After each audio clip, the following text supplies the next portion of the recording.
नमस्कार दोस्तों, आप देख रहे हैं हमारे YouTube channel LK super 50 classes. दोस्तों आज हम क्लास 12 की आर्ट्स की है ना हिस्ट्री का फर्स्ट चैप्टर हड़प्पा सभ्यता के 40 एमसीक्यू आप लोगों के लिए लेकर आए हैं।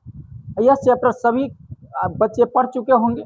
उम्मीद है कि आप लोग अच्छे से पढ़े होंगे, लेकिन आज के सेशन में जो भी आपके अंदर डाउट रहने वाले सारे के सारे मैं कर दूंगा क्लियर। और जो भी हड़प्पा सभ्यता से प्रश्न बनेगी एग्जाम में, वो सारे प्रश्न मैंने इस सीरीज में लेकर आया है। तो पूरी वीडियो को जरूर वॉच कीजिएगा। जब हमारी वीडियो अच्छी लगे तो अंत में लाइक कीजिएगा, सब्सक्राइब कीजिएगा और लोग दोस्तों में शेयर कीजिएगा। नहीं लगेगा तो नहीं कीजिएगा। चलिए शुरू करते हैं आज का यह सेशन।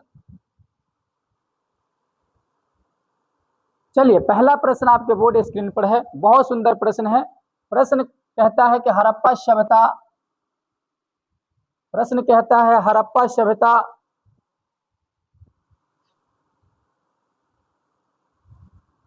हड़प्पा सभ्यता की खोज कब हुई थी।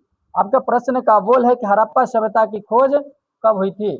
तो आपको हड़प्पा सभ्यता की खोज की बात बता दे तो हड़प्पा सभ्यता की खोज हुआ था 1921 ईस्वी में। और खोज 1921 में किसने किया तो दयाराम साहनी ने किया था। किसने किया था जी? दयाराम साहनी ने किया था। दयाराम साहनी ने किया था। दयाराम साहनी ने ही 1921 ईस्वी में 1921 ईस्वी में हड़प्पा सभ्यता की खोज की गई। आपको एक बात और बता दें कि है ना हड़प्पा सभ्यता की बात करें, हड़प्पा सभ्यता में जो पहला नगर था वो पहला नगर फर्स्ट नगर की बात करें तो हड़प्पा था, जिसकी खुदाई सबसे पहली बार की गई। खुदाई सबसे पहली बार की गई। ठीक है। और यह जो नदी, यह हड़प्पा जो नगर था वो रावी नदी के तट पर था। कहाँ था जी? रावी नदी के तट पर था। रावी नदी के तट पर था। तो ये सारे प्रश्न आपके बिहार बोर्ड में पूछे जाते हैं, बनते हैं, इसलिए सभी प्रश्नों की जानकारी लेना काफी जरूरी है। ठीक है। चलिए आते हैं आपके अगले प्रश्न में। अगला प्रश्न बहुत ही अच्छा प्रश्न है।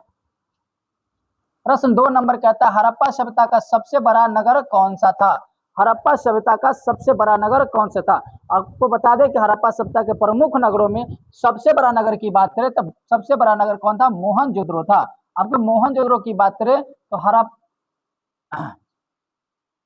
मोहनजोदड़ो की बात करें तो हड़प्पा नगर के बाद, हड़प्पा नगर के एक साल बाद हड़प्पा नगर की खुदाई जो हुआ था 1921 में हुआ। 1921 में हुआ। और मोहनजोदड़ो की बात करें, मोहनजोदड़ो की बात करें मोहनजोदड़ो की बात करें मोहनजोदड़ो की बात करें तो मोहनजोदड़ो की खुदाई 1922 में होता है। 1922 में होता है।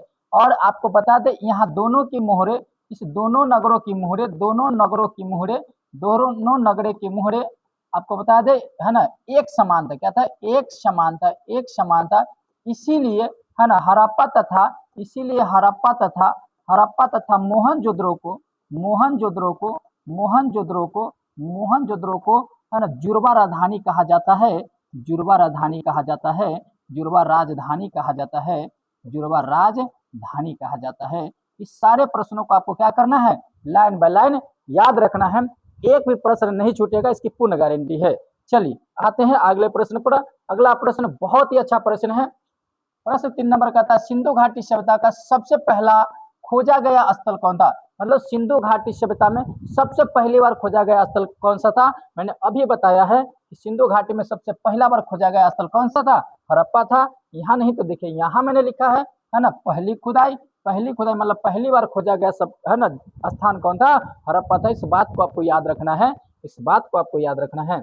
इस बात को आपको याद रखना है। तो कहता है पहली बार खोजा गया स्थल कौन सा था? तो यह था आपका हड़प्पा था। ऑप्शन हजर चला जाएगा, के साथ चला जाएगा। और किसने खुदाई की ये भी बात आपको याद रखना है। तो दयाराम साहनी ने किया था। दयाराम साहनी ने किया था। दयाराम साहनी ने किया था। इस बात को आपको पूरी तरह से क्या याद रखना है? याद रखना है। कब? तो 1921 ईस्वी में। एक एक बात आपको समझाने जा रहे हैं, इसलिए आप पूरे वीडियो को वॉच कीजिए और आप वीडियो के अंत में आपको कहते हैं ना मजा आ जाएगा, मजा। आइए अगला प्रश्न है। चौथा नंबर प्रश्न आता है हड़प्पा किस नदी के किनारे स्थित है। हड़प्पा किस नदी के किनारे स्थित है। हम सारे महानगरों के बारे में जिसमें जो इंपोर्टेंस है सबके बारे में बातें करेंगे, बट अभी हम बात कर रहे हैं हड़प्पा की। तो हड़प्पा की बात करें तो हड़प्पा रावी नदी के तट पर है। रावी नदी के तट पर है ना है। ठीक है। उसी में बात करें सिंधु नदी के तट पर मोहनजोदड़ो है जी। मोहन है ना मोहनजोदड़ो है। मोहनजोदड़ो है। मोहनजोदड़ो है। मोहनजोदड़ो है। इस बात को आपको क्या रखना है, याद रखना है, मोहनजोदड़ो है। ठीक है, चलिए बढ़ते हैं आगे अगले प्रश्न पर। अगला प्रश्न बहुत ही अच्छा प्रश्न है। अगला प्रश्न कहता है सिंधु घाटी सभ्यता में गोदीबारा, गोदीबारा का प्रमाण कहाँ से मिला है? गोदीबारा का प्रमाण कहाँ से मिला है, ये आपसे पूछा है कि गोदीबारा का प्रमाण कहाँ से मिला है। तो आपको बता दे है ना, सिंधु घाटी सभ्यता में गोदीबारा का जो प्रमाण मिला है वो मिला है लोथल से। और इसी लोथल है ना, यह लोथल अभी वर्तमान में बात करें लोथल का, तो वर्तमान में यह लोथल है ना गुजरात में पड़ता है जी, गुजरात में पड़ता है। यही जो लोथल है जो बंदरगाह के रूप में फेमस था, बंदरगाह के रूप में फेमस था, बंदरगाह के रूप में फेमस था, बंदरगाह के रूप में फेमस था। आपको याद होना चाहिए ये बंदरगाह के रूप में फेमस था। आइए वर्तमान में कहाँ पड़ता है जी, गुजरात में। यह भारत का क्षेत्र है, गुजरात भारत का एक राज्य है, भारत का एक क्षेत्र है, जो भी कहना चाहे आप कह सकते हैं। चलिए आइए अगला है छठा नंबर प्रश्न कहता है मोहनजोदड़ो की खोज 1922 में किसने की थी? कि मोहनजोदड़ो की खोज 1922 में कब हुआ था जी? 1922 में। कब हुआ जी? 1922 में। लेकिन किसने की, ये आपसे पूछ दिया किसने की, तो लो भाई किसने किया था? राखलदास बनर्जी ने किया। क्या क्या? राखलदास बनर्जी, याद रखना किसने किया? राखलदास बनर्जी। और दयाराम साहनी की बात करें तो इन्होंने हड़प्पा का खोज किया था, हड़प्पा का खुदाई कराया था, हड़प्पा की खुदाई कराया था। उसी में कहे मोहनजोदड़ो की बात करें तो मोहनजोदड़ो की खुदाई किसने किया था? राखलदास बनर्जी। मोहनजोदड़ो की बात करें यही मोहनजोदड़ो है, यही मोहनजोदड़ो है, यही मोहनजोदड़ो है, जोदड़ो जिसको मृतकों का टीला कहते हैं। क्या कहते हैं? मृतकों का टीला कहते हैं, मृतकों का टीला कहते हैं। इस बात को भी याद रखना है, इस मोहनजोदड़ो को क्या कहते हैं? मृतकों का टीला कहते हैं। ठीक है, लीजिए अगला प्रश्न आपके बोर्ड स्क्रीन पर। बहुत अच्छा प्रश्न है, बहुत ही जानदार, शानदार और धमाकेदार प्रश्न है। कहता हड़प्पा सभ्यता किस युग की सभ्यता? लो भाई इतनी आसान क्वेश्चन पूछ दिया कि हड़प्पा सभ्यता किस युग की सभ्यता है। भाई कांस युग की सभ्यता है। किस युग की सभ्यता है? कांस युग की सभ्यता है। क्योंकि जिस समय लोगों को पत्थर का ज्ञान हुआ वो पाषाण काल, पत्थर के काल को कहते हैं पाषाण काल। जिस युग में है ना लोग कांस्य धातु का प्रयोग किया, कांस्य धातु का प्रयोग किया, यही है कांस्य धातु। यही कांस्य धातु किसके? हड़प्पा के काल का है। तंबा का काल को कहते हैं ताम्र पाषाण काल। तंबा को काल को क्या कहते हैं? तांबा के काल को कहते हैं ताम्र पाषाण काल। जिसका लोहा का है ना, लोहा के काल को लौह काल कहते हैं। और यह लौह काल है ना हड़प्पा सभ्यता में कुछ नहीं था, कोई जानता नहीं था कि लोहा है क्या। ठीक है ना, तो आपको ऑप्शन चल जाएगा कांस्य धातु, कांस्य युगीन सभ्यता। और यह सभ्यता की विकसित की बात करें तो आपको आदि इतिहास काल में आता है, आदि इतिहास काल में आता है, आदि इतिहास काल में आता है, आदि इतिहास काल में आता है। इसलिए इसको आदि इतिहास कालीन सभ्यता भी कहा जाता है। चलिए आइए अगला प्रश्न। अगला प्रश्न कहता है सिंधु घाटी सभ्यता के निवासियों को किस धातु का ज्ञान नहीं था? अरे हमने अभी बताया कि कांस्य धातु को लोग जानता था, लेकिन लौह धातु के बारे में 1% की जानकारी नहीं था। अर्थात इसका आंसर जाना चाहिए लोहा के साथ। किसके साथ जाना चाहिए जी? लोहा के साथ आंसर हो जाएगा लोहा, जिसके बारे में अभी मैंने चर्चा भी किया है। चलो बहुत अच्छी बात है। आते हैं अगले प्रश्न पर। प्रश्न अगला कहता है 9वीं नंबर प्रश्न है कि मोहनजोदड़ो का शाब्दिक अर्थ क्या है? तो मोहनजोदड़ो का जो शाब्दिक अर्थ की बात करें तो वह मृतकों का टीला, मृतकों का टीला है जी, मृतकों का टीला। शाब्दिक अर्थ क्या है इनका? मृतकों का टीला। यह है ना मोहनजोदड़ो की बात करें तो ये विशाल है ना, विशाल अन्नागार के नाम से भी जाना जाता है, अन्नागार के नाम से जाना जाता है। और विशाल स्नानागार के नाम से भी जाना जाता है, विशाल स्नानागार के नाम से भी जाना जाता है ना, स्नानागार के नाम से भी जाना जाता है, फेमस है। चलिए अगली प्रश्न है। अगला प्रश्न कहता है 10 नंबर प्रश्न है ना, ईंट मनके तथा अस्थियां पाठ से संबंधित हड़प्पा सभ्यता की लिपि कैसी थी? है ना, ईंट मनके तथा अस्थियां पाठ से संबंधित हड़प्पा सभ्यता की लिपि कैसी थी? मतलब आपसे इसमें डायरेक्टली पूछा गया है कि हड़प्पा सभ्यता की लिपि की बात कर रहा है। तो आपको लिपि की बात करें तो देखिए हड़प्पा सभ्यता क्या था ना, हड़प्पा सभ्यता का विकास कब हुआ है जी? आदि इतिहास काल में। कब हुआ है जी? आदि इतिहास काल में। तो आदि इतिहास काल का है ना परिभाषा ही होता है कि लोगों को पढ़ने तो आ रहा था, पढ़ने तो आ रहा था, एक बात ध्यान रखना है, पढ़ने तो आ रहा था, लेकिन उसको क्या था ना कि लिखने नहीं आ रहा था। क्या नहीं आ रहा जी? लिखने नहीं आ रहा था, लिखने नहीं आ रहा था। अर्थात उसने चित्र बना बना करके चित्रात्मक तरीकों से क्या क्या था, इनको सजाया था। आंसर हो जाएगा चित्रात्मक या भाव चित्रात्मक। ऑप्शन दोनों का दोनों क्या है, राइट है। ऑप्शन हो जाएगा क के साथ चला जाएगा, कहीं से कोई दिक्कत नहीं होना चाहिए। आइए अगले प्रश्न की ओर चलते हैं। अगला प्रश्न आपका यहाँ आप बोर्ड स्क्रीन पर 11 नंबर प्रश्न कहता हड़प्पा सभ्यता का क्षेत्रफल किस आकार का था। हड़प्पा सभ्यता का क्षेत्रफल किस आकार का था। भाई रे बहुत अच्छा प्रश्न है। हड़प्पा सभ्यता की बात करें तो हड़प्पा सभ्यता लगभग लगभग इस आकृति का था, है ना, इस आकृति के रूप में था। ऐसे करके ही मान लीजिए ये भारत की नक्शा की तरफ इस आकृति का था, लगभग कटा फुटा इस आकृति का था, अर्थात ये त्रिभुज की आकृति का था। कैसा था जी, त्रिभुजाकार था, त्रिभुजाकार था, त्रिभुजाकार था। ऑप्शन चला जाएगा ग के साथ। किसके साथ चला जाएगा जी, ग के साथ चला जाएगा। ठीक है, आइए अगला प्रश्न है 12 नंबर प्रश्न कहता है दयाराम साहनी ने हड़प्पा की खोज किस वर्ष की थी। तो दयाराम साहनी ने हमने बताया कि, है ना, हड़प्पा की बात करें तो हड़प्पा वो यही हड़प्पा है जो सिंधु घाटी सभ्यता की पहले नगर है। सिंधु घाटी सभ्यता की सबसे पहले नगर है, पहली नगर है।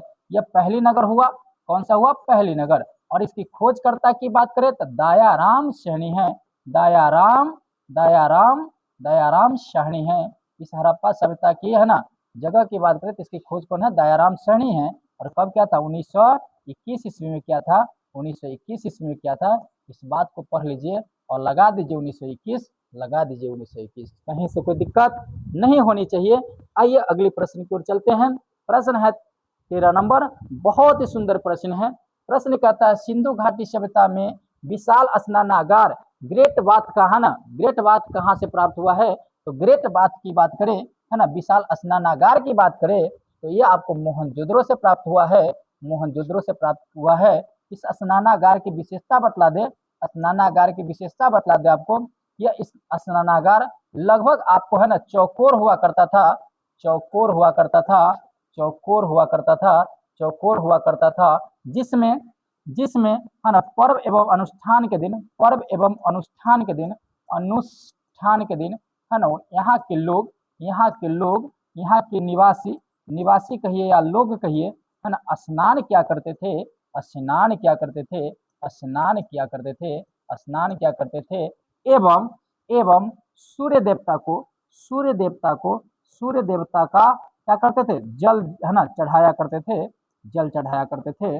इस बात को भी आपको क्या रखना है, याद रखना है, याद रखना है, याद रखना है। चलिए आइए अगले प्रश्न की ओर चलते हैं। अगला प्रश्न आपका आ रहा है 14 नंबर प्रश्न। प्रश्न कर रहा है जूते हुए खेत का साक्ष्य हड़प्पा सभ्यता में कहाँ से मिला है। तो सबको पता है कि जूते हुए साक्ष्य की बात करें तो वो कालीबंगान से मिला है, कालीबंगान से मिला है। ऑप्शन चल जाएगा सी के साथ। वही कालीबंगान जो वर्तमान में बात करें, वर्तमान में बात करें तो वर्तमान में यह राजस्थान का क्षेत्र है, राजस्थान का क्षेत्र है, राजस्थान का क्षेत्र है। वर्तमान में राजस्थान का क्षेत्र है, वर्तमान में यह राजस्थान का क्षेत्र है।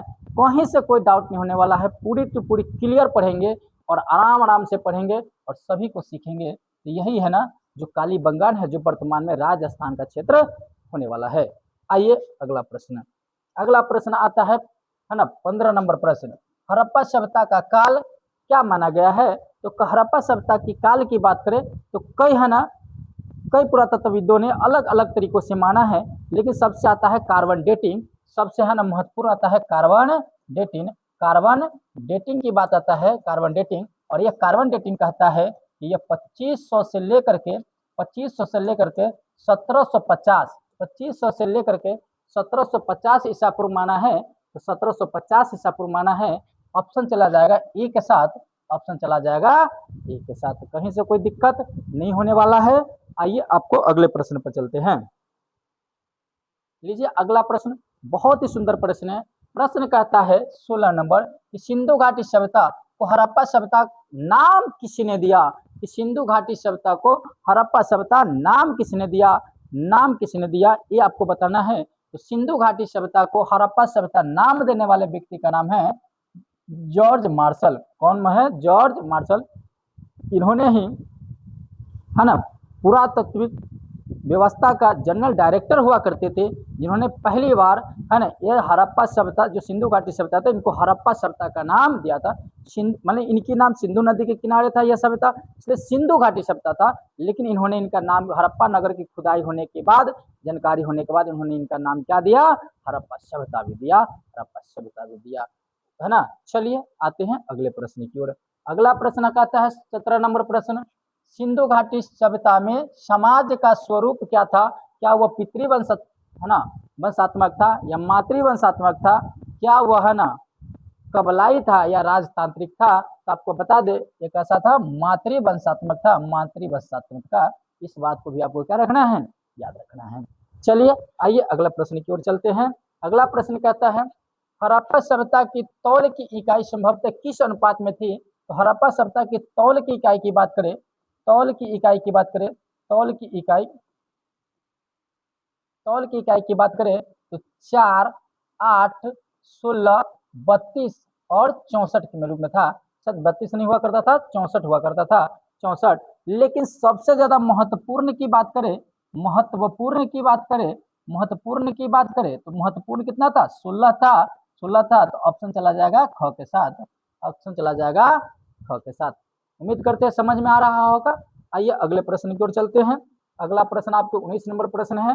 प्रश्न कहता है हड़प्पा सभ्यता के निवासी मुख्यतः कहाँ के व्यापार करते थे, कहाँ के व्यापार करते थे? तो आपको बता दे है ना, हड़प्पा सभ्यता के निवासी, हड़प्पा सभ्यता के निवासी की बात करें, हड़प्पा सभ्यता की निवासी की बात करें तो यह मुख्य रूप से जो व्यापार करते थे वो मेसोपोटामिया से करते थे, मेसोपोटामिया से करते थे, पोटामिया से करते थे, मेसोपोटामिया से करते थे, मेसोपोटामिया है ना। मेसोपोटामिया की बात करें तो हड़प्पा सभ्यता के समकालीन सभ्यता माना जाता है, और चीन की सभ्यता भी है ना हड़प्पा सभ्यता के समकालीन था, और मिस्र की सभ्यता भी हड़प्पा सभ्यता के समकालीन सभ्यता था, है ना। और इसका मुख्य व्यापार कहाँ से होता था, मेसोपोटामिया से हुआ करता था, मेसोपोटामिया से हुआ करता था।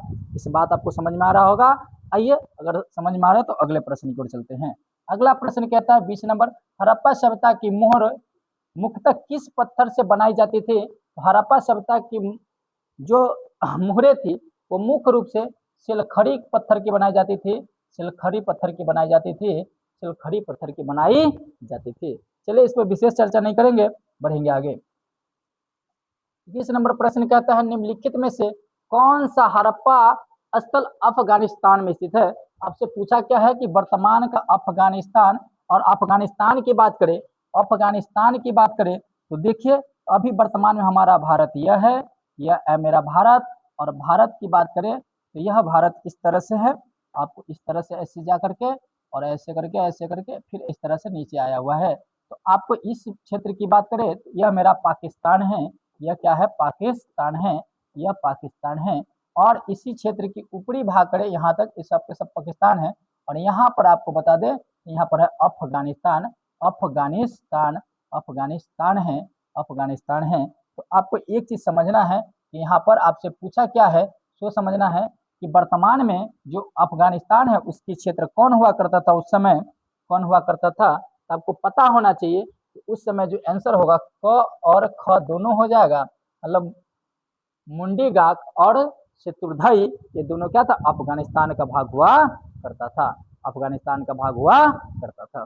चलिए आइए अगले प्रश्न की ओर। अगला प्रश्न 22 नंबर प्रश्न कहता है हड़प्पा सभ्यता के स्थलों में सबसे पहले किस स्थान का है ना उत्खनन हुआ था? तो हड़प्पा सभ्यता के जितनी भी है ना प्रमुख शहरें थी, प्रमुख स्थानें थी, प्रमुख शहरें थी या प्रमुख स्थानें थी, जिसमें से सबसे पहला बार हड़प्पा की खुदाई हुआ था, हड़प्पा की खुदाई हुआ था, वो भी कब हुआ था, 1921 में। इसी के जस्ट बाद मोहनजोदड़ो की खुदाई हुआ, मोहनजोदड़ो की खुदाई हुआ, मोहनजोदड़ो की खुदाई हुआ, और ये भी कब हुआ था, 1922 में। कब हुआ था जी, 1922 में। तो आंसर चला जाएगा ए के साथ, हड़प्पा के साथ, हड़प्पा के साथ। ठीक है चलिए अगला प्रश्न कहता है लोथल कहाँ स्थित है? तो लोथल की बात करें तो हम अभी बताए हैं आपको कि लोथल कहाँ स्थित है, गुजरात में।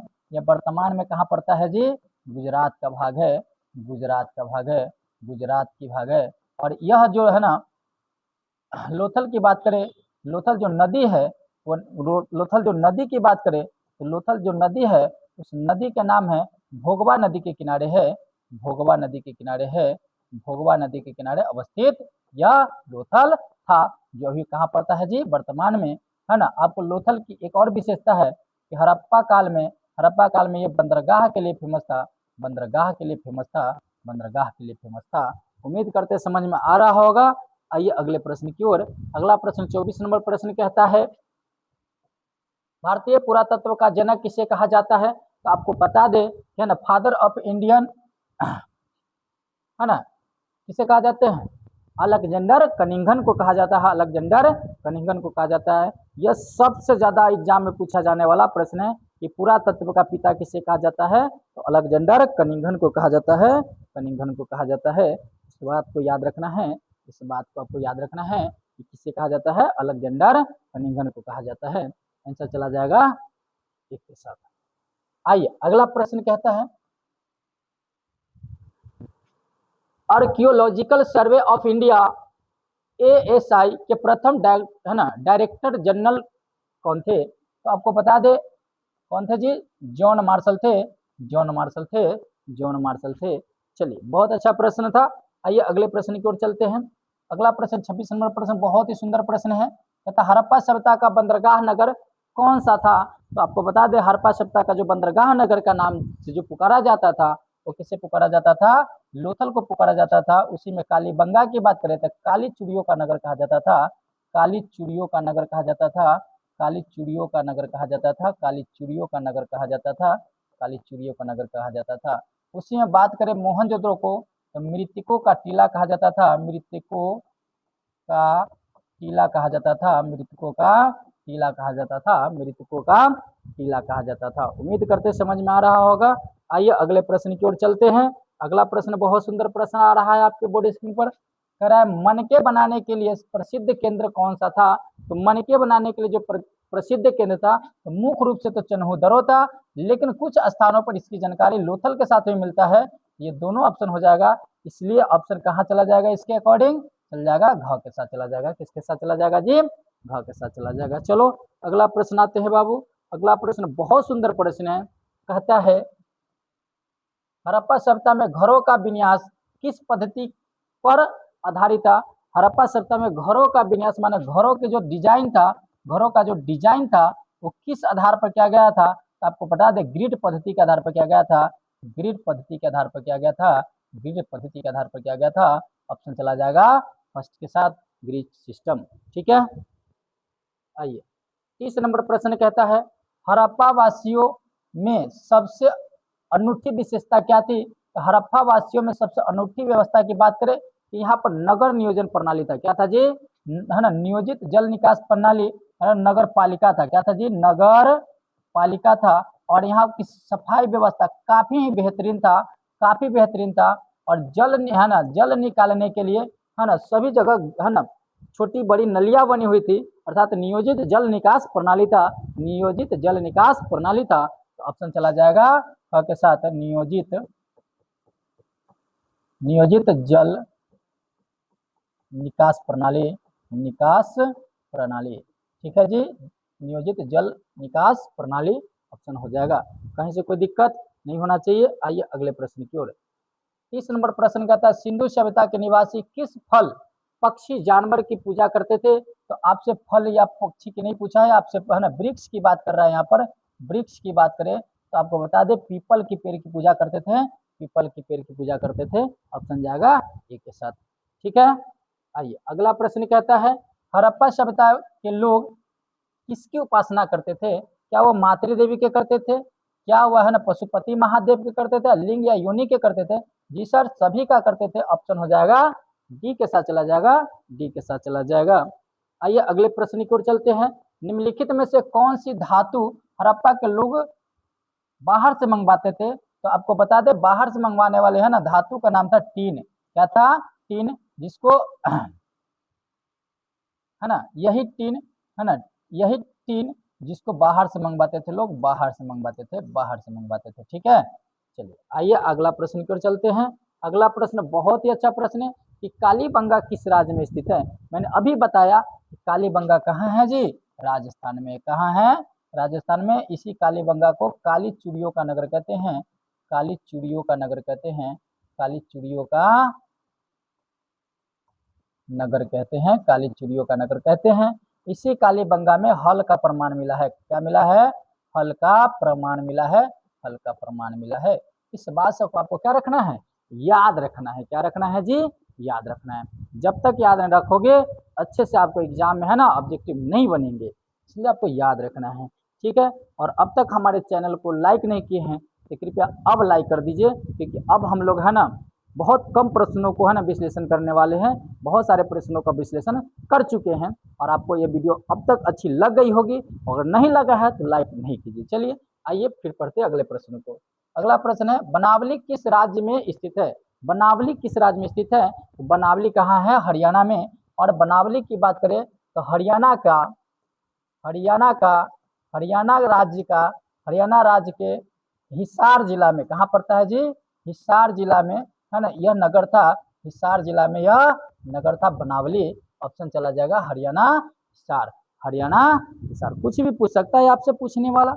आइए अगले प्रश्न की ओर चलते हैं। 35 नंबर प्रश्न कहता है, हड़प्पा सभ्यता के लोग मिठास के लिए किसका प्रयोग करते थे? भाई देखो, वो मिठाई वाला परंपरा ना सदियों से चलता आ रहा है। आज है तो रसगुल्ला मिठाई ये सब लोग यूज करते हैं, लेकिन उस समय क्या था ना, रसगुल्ला मिठाई तो हुआ नहीं करता था, तो लोग क्या चीज़ का यूज करते थे? शहद का यूज करते थे। क्या चीज़ का यूज करते थे जी? शहद का। तो ये लोग आप लोग अपनों से भी लगा सकते थे आंसर, अगर जानकारी नहीं रहता तो भी शहद का यूज करते थे। ठीक है, थोड़ा सोचते डीपली समझ में आ जाता है। चलिए आइए अगला प्रश्न कहते हैं, हड़प्पा सभ्यता में पक्की ईंटों का अनुपात क्या था? सबसे मस्ट वीवीआई प्रश्न है कि हड़प्पा सभ्यता में पक्की ईंटों की साइज कितनी थी? तो आपको बता दे, ईंट जो होती है, ये ईंट जो होती है ऐसे करके होती है जी, ईंट है ना, ऐसे करके ईंट होती है। आइए फटाफट मैं ईंट बना देता हूँ आपको, ताकि आपको पूरी बातें ईंट की समझ में। ये मान लो ईंट है, ईंट में लंबाई होता है, चौड़ाई होता है और ऊंचाई होता है। लंबाई होता है, चौड़ाई होता है, ऊंचाई। तो मान लो 1 है, 2 है और 4 है, मतलब 1:2:4 की ईंट हुआ करती थी। 1, 2 और 4 अनुपात की ईंट हुआ करती थी। ऑप्शन चला जाएगा इसके साथ, हाँ के साथ। ठीक है, चलिए अगला प्रश्न चलते हैं। 37 नंबर प्रश्न कहता है, हड़प्पा सभ्यता की लिपि को सबसे पहले पढ़ने का प्रयास किसने किया? तो आपको बता दें कि हड़प्पा सभ्यता का लिपि क्या था? एक चित्रात्मक लिपि था, जिसको सबसे पहली बार पढ़ने का काम क्या था? James Prinsep. इसने क्या था जी? James princess. ऑप्शन चला जाएगा पहले के साथ, है ना। कनिंघन की बात करें तो यह क्या थे? पुरातत्व का पिता कहा जाता है। इन्हें क्या कहा जाता है? पुरातत्व का पुरातत्व का पिता कहा जाता है, पुरातत्व का पिता कहा जाता है। ऑप्शन चला जाएगा ए के साथ। ठीक है जी, आइए अगला प्रश्न की ओर चलते हैं। अगला प्रश्न आपके बोर्ड स्क्रीन पर आ गया। 38 नंबर प्रश्न, हड़प्पा सभ्यता में शवाधान की कौन सी प्रणाली प्रचलित थी? शवाधान की, क्या वह पूर्ण समाधिकरण की प्रणाली थी? क्या वह दाह संस्कार की